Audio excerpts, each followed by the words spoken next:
I mean, you can just picture it, right? Higgins and Pickering are probably popping champagne, patting each other on the back, and that's when Eliza hits them with this devastating question.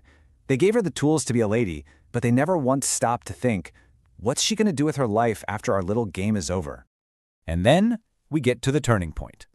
Higgins just casually tells her to go get his slippers, like she's still just some servant girl. And that's it. She snaps. She grabs those slippers and chucks them right at his head. And that small act of defiance, that is her declaration of independence. That is the moment she finally becomes rich in her own right. Okay, to really get what Shaw is saying about being rich and poor, we have to talk about another character, Eliza's father. His story is this hilarious, cynical flip side to everything Eliza goes through.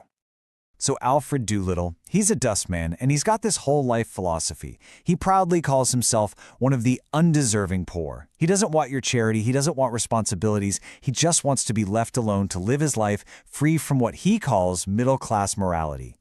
He honestly argues that being poor and not having to live up to anyone's expectations is the only way to be truly free. But then, thanks to a sarcastic comment Higgins makes, this random inheritance falls right into his lap. Suddenly, Alfred Doolittle is a rich man. And you know what? He's absolutely miserable. He hates it. All of a sudden, people are hounding him for money. He has to wear a suit. He has to give speeches. He even has to get married. The money that was supposed to make him rich just made him a prisoner. And all of this brings us to the play's ending.